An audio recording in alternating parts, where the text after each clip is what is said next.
Finally, it is now my great pleasure to hand over the G20 presidency to President Widodo. I wish Indonesia all the best in the coming year, and I trust that under your leadership, we will manage to, quote, recover better, recover stronger, as the motto of your presidency says. Thank you all. Pada tanggal 31 Oktober 2021 lalu, Indonesia meneruskan estafet keketuaan atau presidensi G20 dari Italia. Penyerahan presidensi tersebut dilakukan pada sesi penutupan KTT G20 Roma yang berlangsung di Lanavula, Roma, Italia.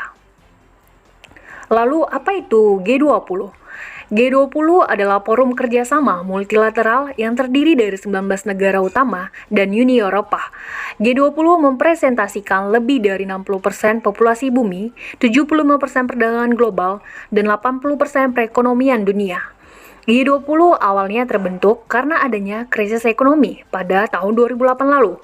Pada saat itu, G20 merangkul negara maju dan berkembang untuk bersama-sama mengatasi krisis, utamanya yang melanda Asia, Rusia, dan Amerika Latin. Adapun tujuan G20 adalah untuk mewujudkan pertumbuhan global yang kuat, berkelanjutan, seimbang, dan inklusif. G20 pada awalnya hanya merupakan pertemuan Menteri Keuangan dan Gubernur Bank Sentral. Namun sejak 2008, G20 menghadirkan kepala negara dan dalam KTT, dan pada 2010 dibentuk pula pembahasan di sektor Fianstrike dan Servatrike. Lalu apa saja peran nyata yang telah dilakukan oleh G20? Salah satu kesuksesan G20 adalah dukungannya dalam mengatasi krisis keuangan global 2008. G20 telah turut mengubah wajah tata kelola keuangan global dengan menginisiasi paket stimulus fiskal dan moneter yang terkoordinasi dalam skala besar. Karena itu G20 dianggap telah membantu dunia kembali ke jalur pertumbuhan, serta mendorong beberapa reformasi penting di bidang finansial. Dalam kasus lain, G20 juga mendukung gerakan politis yang kemudian berujung pada Paris Agreement on Climate Change di 2015 dan 2030 Agenda for Sustainable Development. Perlu diketahui bahwa keanggotaan G20 bersifat eksklusif, berartinya tidak semudah itu untuk bisa menjadi anggota yang bisa memberikan suaranya dalam G20. Dengan keanggotaan yang bersifat eksklusif dan dampak yang dihasilkan dari G20 bisa mempengaruhi perekonomian dunia, maka jelaslah pemerintahan menganggap keanggotaan Indonesia di G20 merupakan suatu capaian baik untuk politik luar negeri Indonesia sendiri. Presidensi G20 Indonesia, Menteri Keuangan Menko Sri Kemuliani Indriawati mengungkapkan ada 3 pilar penting yang diusung Indonesia dalam penyelenggaraan G20 pada tahun 2022. Adapun pilar pertama merupakan terkait mempromosikan produktivitas melalui penguatan sumber daya manusia.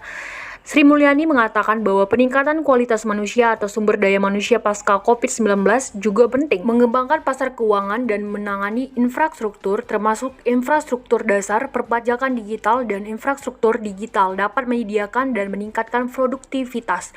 Pilar kedua menjelaskan tentang peningkatan daya tahan perekonomian Indonesia yang semakin tangguh dan berkelanjutan dengan stabilitas sistem keuangan dan moneter yang lebih besar. Sri Mulyani berharap hal tersebut akan menciptakan peluang yang lebih baik bagi suatu negara dalam membangun ketahanan. Pilar terakhir adalah memastikan pertumbuhan yang berkelanjutan dan inklusif.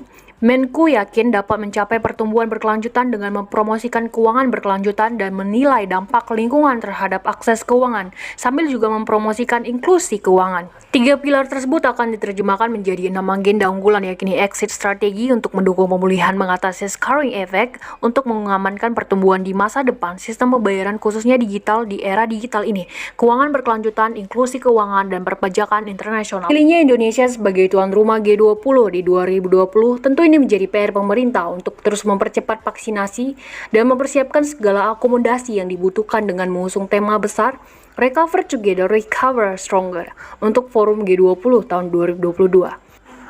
Dalam melaksanakan peran sebagai presidensi G20, Indonesia akan melakukan koordinasi kebijakan global yang berkontribusi terhadap tata kelola dunia yang lebih seimbang. Maka dapat dikatakan ke depan Indonesia akan lebih adaptif terhadap krisis dan dapat memperjuangkan kepentingan nasional di forum global, seperti melalui isu-isu terkait transformasi digital dan ekonomi inklusif. Dan tentu pemerintahan akan menekankan sinergi dan koordinasi yang kuat antara kementerian atau lembaga yang terlibat di dalam 16 working group. Ada peran elemen non-pemerintah serta masyarakat sipil dan madani yang akan turut terlibat di dalam 10 engagement group.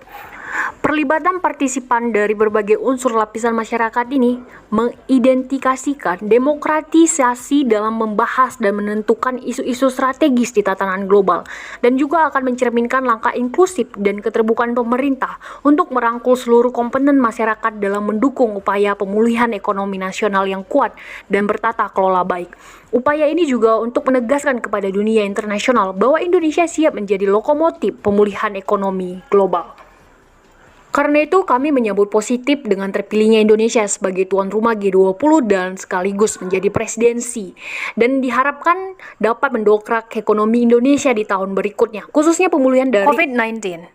Kami juga berharap investor-investor Indonesia bisa lebih dikenal luas oleh dunia internasional. Kan begitu juga dengan isu non-finansial lain seperti masalah iklim, kesetaraan gender, dan lain sebagainya.